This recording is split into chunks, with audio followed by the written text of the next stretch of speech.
Good morning, everyone. I am Uma Maheshwari, AP AAA Department, R&D Engineering College. In this video, I am going to discuss a topic in Subject Control System. The subject code is IC8451. It discusses signal flow graph in the Unit 1, Systems and Representation. Let us move into the topic.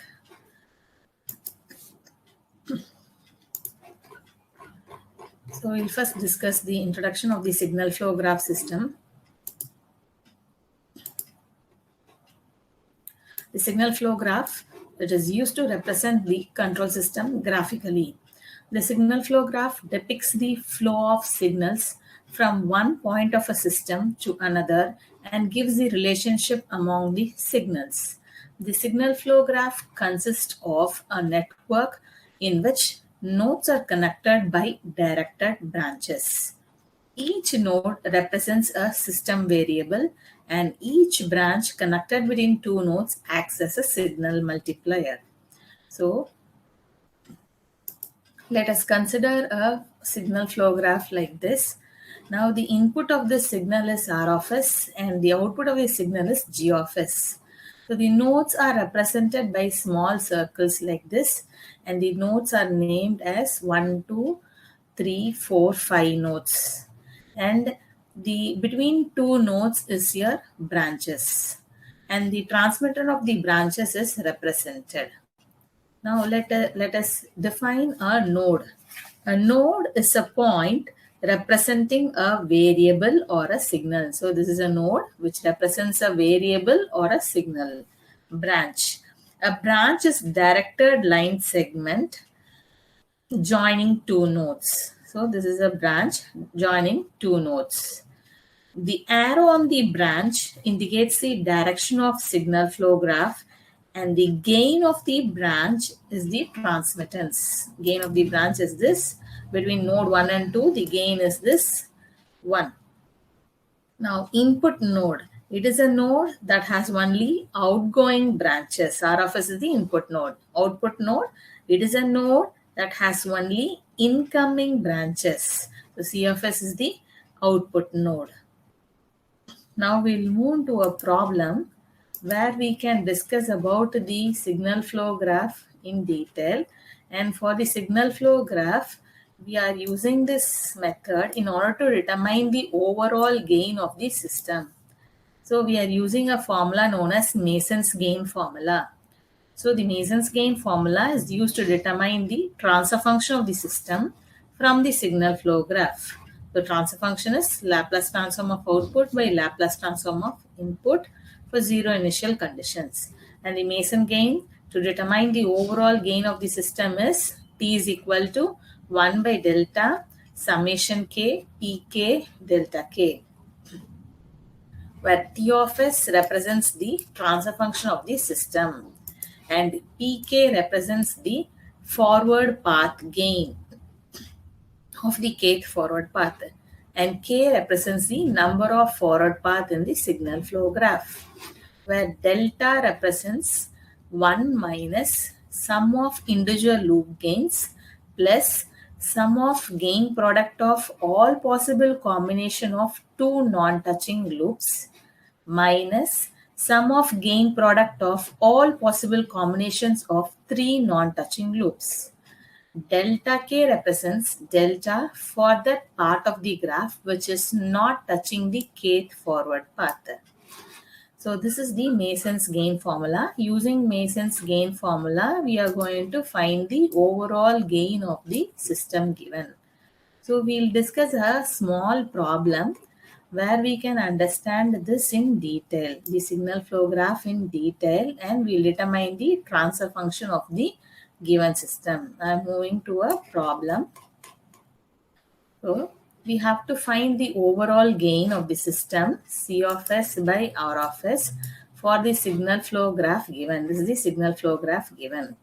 So in order to determine the overall gain, we must know the Mason's gain formula. So Mason's gain formula, it is for determining the Mason's using the Mason gains formula, we have to find the forward path gain. So what is a forward path?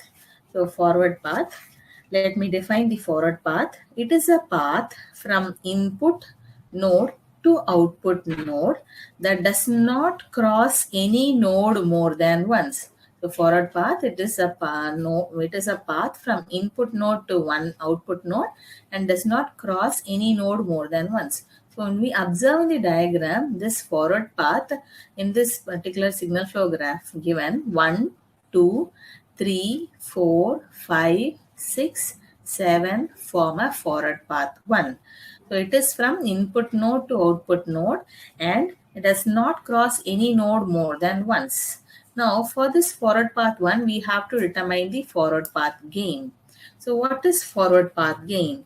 It is the product of the branch transmittance of the forward path. So this is the branch transmittance. So we know the branch between node 1 and 2. This is your branch whose transmittance is 1. Between 2 and 3, the transmittance gain is G1. 3 and 4, it is G2. 4 and 5, it is G3. And between 5 and 6 node, the branch transmittance is G4. Between 6 and 7, the branch transmittance is 1. So the forward path gain is the product of the branch transmittance of a forward path. So it is 1 into G1 into G2 into G3 into G4. So here, let us see any other forward path is possible. When I see this path 1, 2, 3, here you can see the arrow mark is not towards the output. So this is not a forward path. When I see this path 1, 2, 3, 4, here you can see this minus H1 is not towards the output. So it does not form a forward path. And similar way, here you can see the arrow mark is opposite. It is not towards the output. So there is only one forward path in this problem. So we have determined the forward path and its corresponding forward path gain. Now next step is to find the individual loops. So what is an individual loop?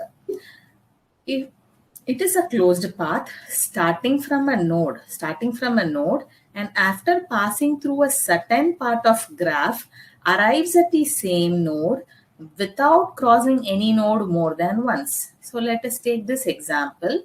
So let us take this individual loop 3, 4, 5 and it is again moving back to 3.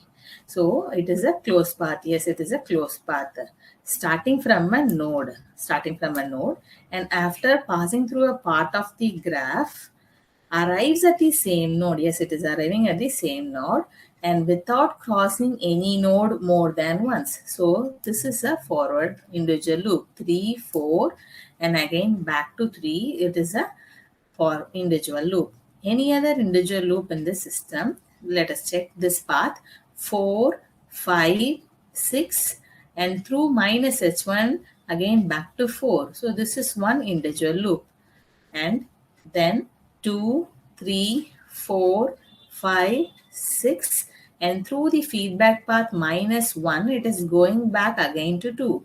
So there are 3 individual loops in this system. So these 3 individual loops are drawn. Now we have to find out the individual loop gain. So let us name the individual loop 1 and gain as P11. So what is loop gain? It is the product of the branch transmittance of a loop. So the branch transmittance. So here when I do the product, it is G2 into G3 into minus H2. And for this forward individual loop 2, let me name the individual loop gain as P21. So it is the product of the branch transmittance of a loop. It is G3, G4 into minus H1.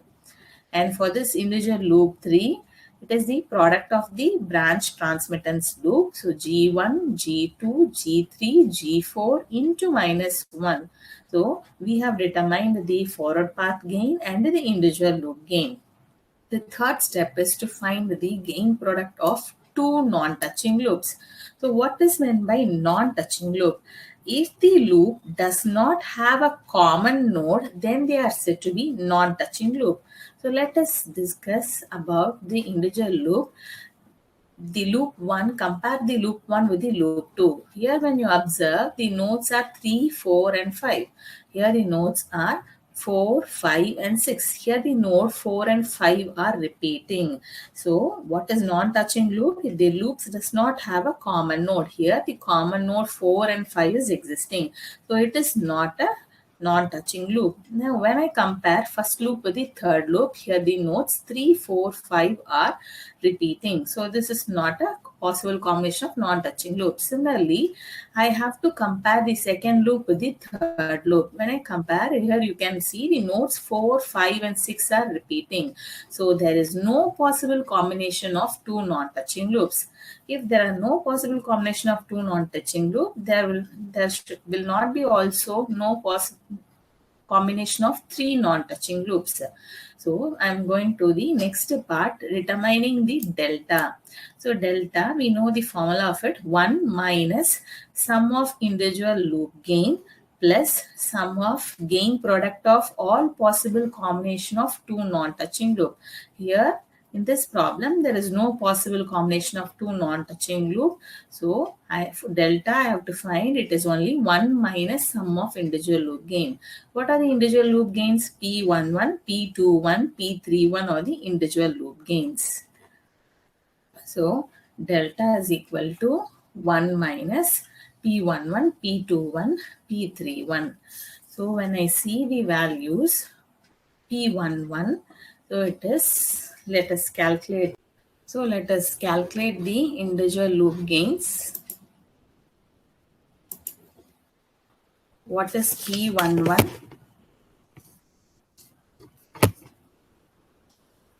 This is your loop, first loop, P11, which is equal to minus H1, G3, G4. And for the individual loop 2, it is P21, which is equal to minus H2, G2, G3. And the loop 3, it is P31, which is equal to minus G1, G2, G3 and G4. So when I calculate the delta, so delta is equal to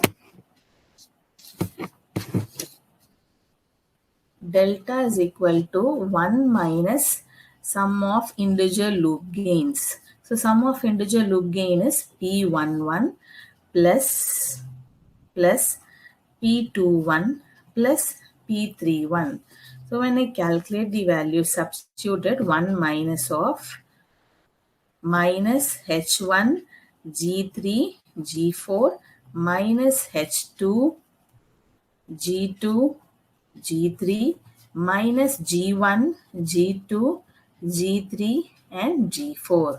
When I calculate the value, delta is equal to 1 plus H1, G3, G4 plus H2, G2, G3 plus G1, G2, G3, G4.